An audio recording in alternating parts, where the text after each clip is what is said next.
Hi everybody, it's Susan from Sunrise Quilt Studio, and today is a different kind of video.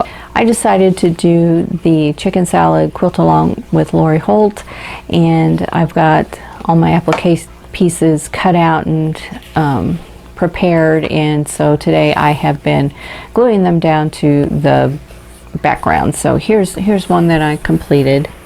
I think they're so cute. I originally wasn't going to do this project, but I had already pre-ordered the fat quarters just because I like the fabric, and I was just going to use them in regular piecing blocks. But when the quilt pattern came out, I just decided I needed to do that. So it's a different kind of a quilt for me. This is chickens, so I haven't done one of these before, but they're just really cute, and I'm having a lot of fun. So I thought I'd just show you a little bit of where I'm at in this quilt project and how I'm putting all of these pieces together. In this video, I am putting the appliques down on the background squares, and it took a lot of preparation to get to that point. Now this pattern is a free quilt along on Lori Holt's blog, so if you want to do this project, you can go to her blog. It's beandmybonnetco.blogspot.com, and she has all the instructions there on how to make the quilt. You do have to buy the templates to get the shapes and the fabric, of course, but she has all the instructions there on how it all goes together, and you can download those instructions from her blog. Now what I'm working on is a piece of foam core board that I've got a piece of batting on the top, and then it's wrapped on the edges with some bias binding and all glued together, so there's no stitching on that. And you can buy these too if you don't want to make one yourself. But I've got my background piece, and I cut out all of the appliques, and I cut out the interfacing, and then traced the shapes onto the interfacing, and then sewed on the drawn lines, and then turned everything and pressed everything. And now I'm ready to put all the pieces together. Now there are 12 blocks in this quilt, so it took me a couple of days to get everything cut and prepared to get to this point. Now I am using the applique glue that was recommended. This is Sue Daly's applique glue. It's supposed to be really good. Quite frankly, I found it a little difficult to work with, but I just may not have the hang of this glue. What I normally use is just Elmer's school glue, and just use it the same way that I'm using this little bottle. But I found this glue to be a bit thin, and if you get too much on there, it's soaked through the fabric, and if you didn't get enough, things didn't stick. So I was struggling with that a little bit. That's why I was using the iron to dry the glue. And once it was dry, you didn't see any spots from glue seeping through, so it all turned out okay in the end. And I centered everything with that 12.5-inch square ruler that I had at the beginning, give me an idea where everything went, and then just followed the diagram that is to my right, which is on the left hand side of the screen there, and placed everything. And then I'm just sticking pins through the appliques into the foam core board, and gluing things down where I feel they need to be glued down. And then I'll let that dry before I do the machine embroidery work on it. So the hardest thing was doing the chicken feet, because it's all just straight grain bias tape that you make. It's just you don't cut it on the bias, you cut it on the straight of grain. So there's a lot of little pieces that you have to fit together in a small space, and then get them all glued together and pinned down. And so that was the most fiddly part. But other than that, it really went together pretty quickly, and it was a lot of fun to do. So if you're looking for a fun applique project, I think this is a good one. Now, it makes a pretty good sized quilt, and I really don't know what I'll do with the quilt, but it was just one of those things that I just really wanted to do because it looked like a lot of fun. So I am just putting little dabs of glue around the edges of those chicken bodies, and then sticking pins in there to hold them in place while the glue dries. Now, another thing I could have done is like what I did with the little bias pieces, is glued everything down and then pressed it with an iron.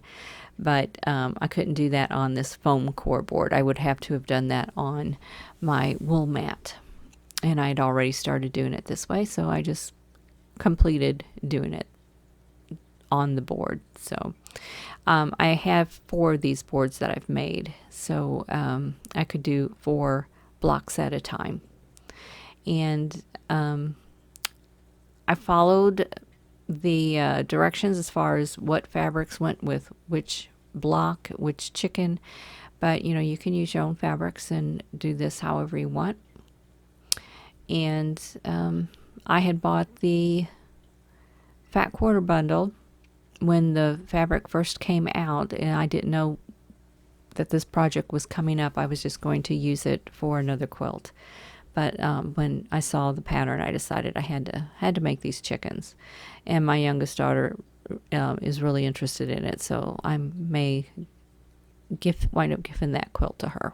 I'll have to see, because she likes the dog to sleep on her bed. I'm not sure I want the dog rolling all over my chicken quilt, so we'll have to see how that goes. But you can see each chicken is different, and they all have their own little personalities, and they're just really cute. And I still have to do all the machine embroidery, embroider everything down, and then they get embellished with buttons and a little bit of a hand embroidery on there. On some of them, like the little baby chicks, you hand embroider the feet on there. You don't use the bias pieces on them. So here I'm just kind of making sure everything is centered the way I want it, and make sure I have enough space all around the chicken, because those blocks will get trimmed down. I think I cut the blocks 14.5 inches, and then you trim them down to 12.5 after you get them all embroidered and embellished and all of that. So it just gives you a little extra space in case your embroidery and your embellishments kind of shrink the size of the block a little bit. And I'm also using my ruler to kind of keep things in line, so I don't, here I didn't want one wing higher than the other, so I used that ruler to measure, see where everything was, and make sure I didn't have things lopsided. And sometimes I had to stand up to look, because looking at things when you're sitting down, they look different than when you're standing up and you're on top of them. So anyway, this is just a lot of fun. So this might be something you might be interested in. So I don't have a whole lot more to say about this, other than it is a fun project. I still have a ways to go. I have started embroidering the blocks, and I still have to do all of the frames around them and put them together. So I still have a long ways to go, and I'm doing other projects in between. But on days where I don't want to be on the quilting machine or piecing a block, then I'm working on these. So at this point, I do have all of the blocks glued down. It's just doing the embroidery work now, and then sewing on the frames and putting the blocks together and completing the top and quilting and binding and labeling and all of that stuff. So ways to go yet. But I'm going to turn on some music, and hope you enjoy the rest of the video.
Thanks for watching.